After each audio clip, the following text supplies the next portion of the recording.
ازيكم يا شباب، عاملين ايه؟ ورب تكونوا بخير. قبل ما تبدا الفيديو ما تنساش تصلي على النبي، اللهم صل وسلم وبارك على سيدنا محمد وعلى اله وصحبه وسلم.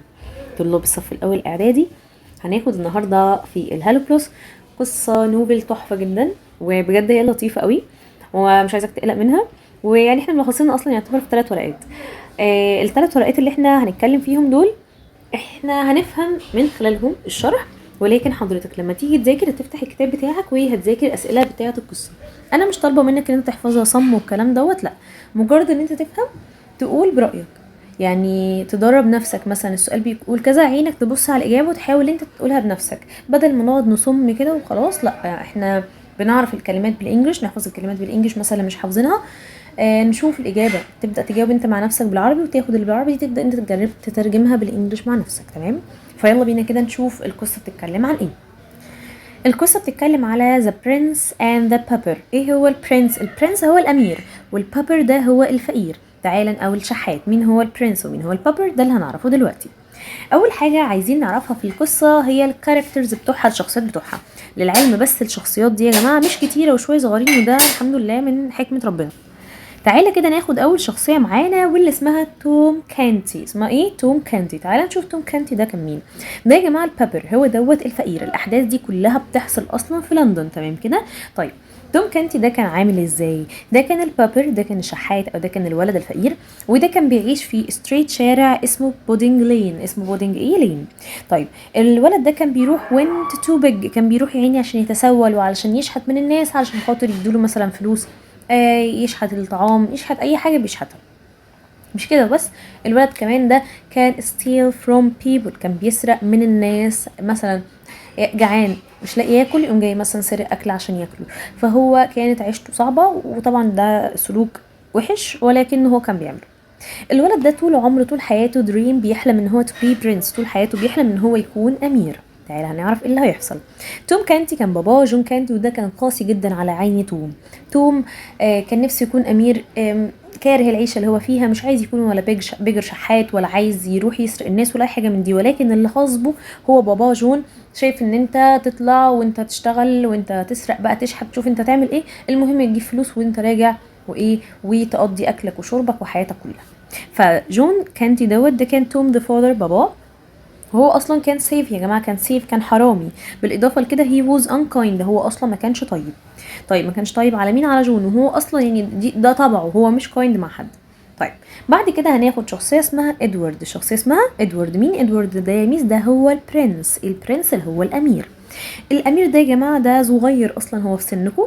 الامير دوت يا جماعه كان كايند جدا، كان طيب، بابا عايش ما تقلقش. ادوارد وتوم الاتنين كان شكلهم شبه بعض بالظبط. توم الفقير وادوارد الغني شكلهم شبه بعض بالظبط. انا حاساك بتبدا تربط الاحداث ببعض. ادوارد ده بقى يا جماعه كان عنده تو سيسترز، كان عنده اختين، ولكن هو ما كانش بيحبهم. طب ليه ما كانش بيحبهم؟ لان هما ما كانوش بيلعبوا معاه. وهو مهما كان، حتى لو كان كينج بس او حتى كان برنس، بس هو كان صغير، فهو كان نفسه ان هو يلعبوا معاه، بس هما ما كانوش بيرضوا. طيب، في واحد اسمه فاذر اندرو. تقولي فاذر اندرو ده بابا اندرو يعني ولا ايه؟ لا، هو اسمه كده، هو اسمه على بعضه اسمه فاذر اندرو. طب الراجل ده مين؟ الراجل ده كان عايش في نفس البيت اللي عايش فيه توم كاندي وجون. فهو lived in the same house of candy family. وهو الشخص ده كان kind جدا، كان طيب. وكان توم كان بيعلم توم ازاي رايت، يكتب، ريد ويقرأ وسبيك، يتحدث. وهو كان great storyteller. هو كان بيخبر القصص، او كان بيقول قصص حلو جدا. as he told about real prince at the palace. وقال لك ان كمان مش كده وبس، هو اللي كان بيقعد يحكي لتوم على كل القصص بتاعة الامير. وعشان كده ان من كتر ما كان بيحكي له لتوم، كان توم حابب يكون برضه هو امير. يبقى فاذر اندرو هو اللي كان بيعلم توم وشويه كده ناس من نفس القريه او نفس المكان اللي عايشين فيه، بيعلمهم ازاي يقروا ويكتبوا ويتكلموا. طيب، ده كده الكاركترز، الشخصيات اللي عندنا لغايه دلوقتي. تعالى بقى نحكي قصه فيها ايه. تعالى كده نكبر شويه ونشوف مع بعض. سمي الله معايا وصلي على النبي عليه الصلاه والسلام. اول حاجه عندي توم. توم ده يا جماعه هي دريمد، كان بيحلم ان هو يكون برنس. دايما كان يروح كل يوم لاصحابه يلعب معاهم. طب مش كده وبس، كمان ده كمان كان بيقابل صحابه عشان learn، يتعلموا ازاي how to read and write and speak. ازاي يتكلموا ويكتبوا وكمان يقرأوا. طيب مين هو اللي بيعلمهم؟ قلنا ويز مين؟ مع فاذر اندرو. فاذر اندرو هو اللي بيعلمهم.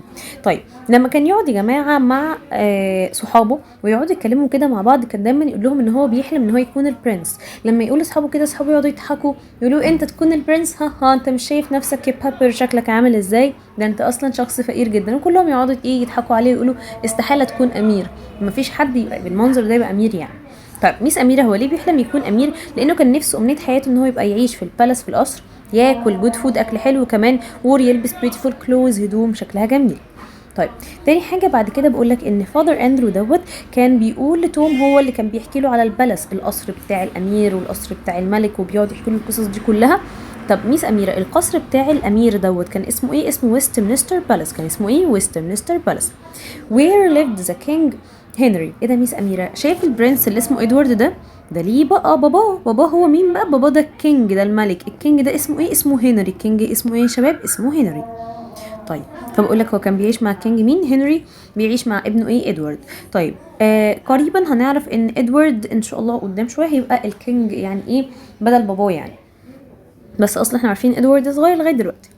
طب بعد كده بقول لك ان توم هيروح كده كل يوم عند القصر بتاع الملك ويقعد يتفرج عليه، او القصر بتاع الامير، ويقعد يقول الله يا سلام لو حد يدخلني جوه. في مره من المرات هيستخبى في شجره كده صغيره، وهيقول هحاول استخبى ورا الاشجار لغايه ما اوصل او ادخل جوه القصر ده واتفرج عليه من جوه عامل ازاي. ولكن اول ما حاول ان هو يدخل طلعوا له سوليدر اللي هو جندي، طلع له جندي او جنود يعني واقفين كحراس كجاردز، وقالوا له انت بتعمل ايه؟ فقال لهم انا ما بعملش حاجه، انا بس كان نفسي ادخل البلس. قال له روحوا زقوه جامد جدا على الارض وقالوا اطلع بره البلس ومش عايزين نشوفك هنا تاني. ايه اللي هيحصل يا جماعه؟ ان الصوت هيبقى عالي جدا، وهيطلع لنا دلوقتي ادوارد الامير الصغير، وهيشوفوا هما بيضربوا توم. هيقولوا استنوا ستوب عندكم، ايه اللي انتوا بتعملوه ده؟ وهيمسك توم من ايده وهيقومه وهيقول له في حاجه حصلت لك؟ هيقول له لا انا كويس. هيقول لهم مالكوش دعوه انتوا، ده ادوارد هو الملك او الامير بقى هو اللي بيقول مالكوش دعوه انتوا، انا هدخله معايا القصر. وبالفعل هياخد الامير هياخد توم الفقير ويخشوا هما الاتنين القصر. احنا قلنا من شويه ان هما شبه ايه؟ شبه بعض. لسه بيتكلم معاه قال له ايه بقى ادوارد؟ والله لنا عازمك على الغدا، يلا بينا نتغدى. فهيعمل ايه؟ هيحط له طاوله كبيره جدا من الاكل، ويقعدوا هما الاتنين ايه؟ ياكلوا ويهزروا ويتكلموا. فكل واحد هيحكي حياته للتاني. فادوارد هيبص له يقول له بقول لك ايه، ما تكلمني عن حياتك كده.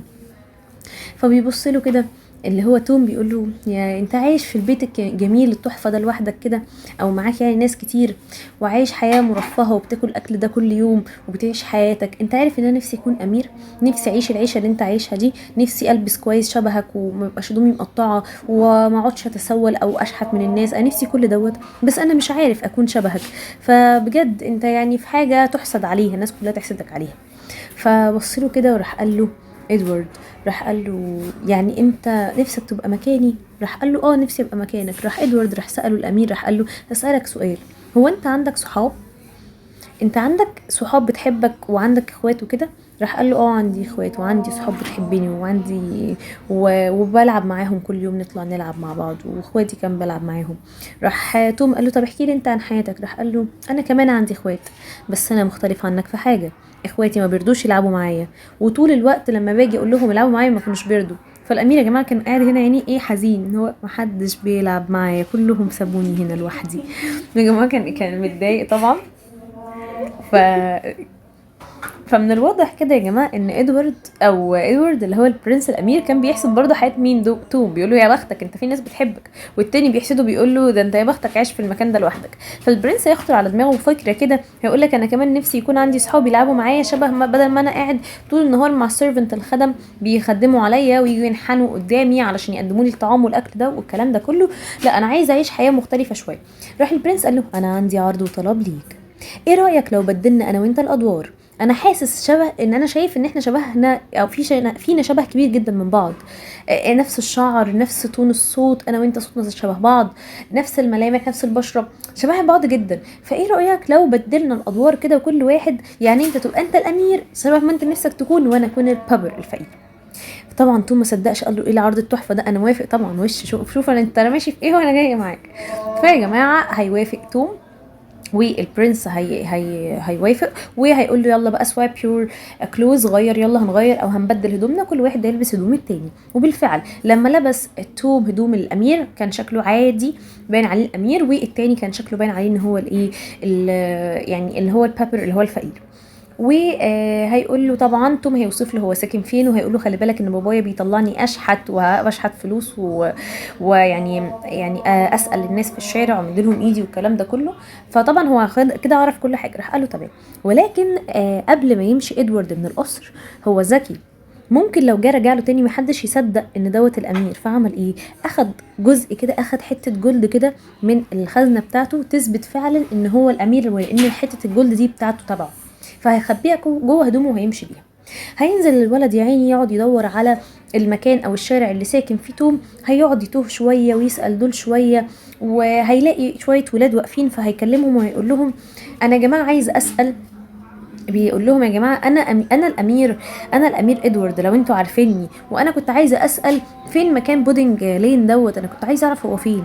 فطبعا العيال عارفين ان ده مين، عارفين ان ده توم اللي دايما بيقول لهم انا عايزه ابقى ايه، امير. فهم كل ده فاكرين ان ده توم وبيقول لهم انا عايزه اكون امير او انا الامير، فهو بيمثل يعني عليهم. فقعدوا يضحكوا عليه، مش كده وبس، هيمسكوه كمان ويرموه في بند في بركه مليانه بالمض بالطين وهدومه تتبهدل، وهيقوم يا عيني يقول ايه اللي انا فيه دوت، انا ايه اللي نزلني الشارع، انا ما كنتش اعرف ان الشارع قاسي بالطريقه دي. هيحس نفسه انه ماشي جعان جدا، فهيلاقي ناس جنبه كده رجال كبار، فهيقول لهم ايه، هيسالهم اسكهم او ذم يعني، هيسالهم على بريد عيش او اي حاجه فود، اي اكل ياكله. فالناس ignored هم، هيبصوا له كده وهيتجاهلوا كلامه اصلا، مش هيركزوا معاه، اللي هو عن تعبيط اكل ايه اللي احنا هنديهولك ده. فبعد كده جاب باله قاعد يقول ايه ده، هو معقوله محدش عايز يديني اكل ولا عايز يكلمني ولا يعبرني ولا حاجه. ولقى ناس ساعتها متسولة قاعدة في الشارع بتشحت، قاعدة نايمة مش لاقيين أكل ياكلوه. افتكر ساعتها لما كان بيبقى قاعد في القصر وبياكل جزء صغير جدا والأكل الباقي كله بيترمى، قاعد يفكر يقول يعني احنا كنت برمي الأكل الزائد والناس دي كلها في الشوارع مش لاقية تاكل ولا تشرب ولا حد سائل فيهم، وحس ساعتها بتأنيب الضمير جدا والذنب. كمل في طريقه علشان يروح عند مين، علشان يروح عند جون. ولكن قبل ما نشوف هو هيوصل ولا مش هيوصل، تعالى الاول نكمل الجزء دوت. توم هيحكي قلنا البرنس ان هو didn't believe Tom's life، هيقول له ان مش معقوله ان انت حياتك كده. لما تقولهم هيحكي له برنس مش هيصدق ان حياته ممكن في حياه حد ممكن تبقى صعبه شويه ما هو بيقول كده، بس في نفس الوقت فيها جانب كويس. فالبرنس بقى هيحكي له ان هو مش بيحب اخواته لان هم didn't play with them، مش بيلعب معاه، هم مش بيلعبوا معاه. هو يساله هيقول له طب انت بتلعب مع اخواتك، فتوم هيقول له ايوه طبعا وكمان بلعب مع صحابي. فحس ان ايه، ان حياته ايه لطيفه كده وجميله. بعد كده البرنس هيكون عنده فكره ان هم سواب هيغيروا هدومهم، البرنس هيكون البابر والبابر هيكون البرنس، تمام كده. وطبعا هيبدلوا الشخصيات. وفيرستلي هو هابي، هو طبعا كان سعيد لاول مره بيحس بالسعاده ديت لان حاجه نفسه فيها اتحققت، اللي هو مين، اللي هو طبعا البرنس سوري اللي هو البابر. كلهم يعني هما الاثنين كانوا فرحانين الصراحه. قال لك ان هو ما كانش قادر يحصل على اكل لان people ignored him، اتجاهلوه. وهي took long time، اخذ وقت طويل جدا عقبال ما to find Tom's house، بيت توم يلاقيه. when he told، لما اخبر بويز عن هو البرنس زي لافد قعدوا يضحكوا و pushed him in a pond رموه في بركه. وان شاء الله ده كده الشابتر الاول هيقف معانا لغايه هنا، والمره الجايه ان شاء الله هنعرف هل يا ترى هيلاقي البيت بتاع جون ولا مش هيلاقيه، ولو لقاه يا ترى هل هيتعرف عليه ولا لا، ده اللي هنعرفه المره الجايه. بس في جزئيه صغيره جدا عايزه اقولها، ان لما هو طلع من القصر اللي هو البرنس طلع من القصر ولابس الهدوم الشحاته ديت اللي هو بتاع توم، السولجرز ما تعرفوش عليه وكانوا عارفين ان ده توم اللي طالع، تمام يعني هم ما تعرفوش ان ده الامير اللي طالع ولا حاجه. فالمره الجايه بقى هنعرف ان شاء الله هل هيوصل البيت ولا لا، ولو مثلا وصل البيت هل يا ترى جون هيتعرف عليه ان ده ابنه او مش ابنه. ده اللي هنعرفه ان شاء الله الشابتر الجاي. ما تنسوش اللايك والشير والسبسكرايب وتكتب لي كومنت حلو كده تحت وتفعل الزرار عشان يوصلك اي اشعار مني جديد لاي فيديو ينزل. بحبكم، ربنا معاكم ورب يوفقكم في الامتحانات الجايه، وباي باي.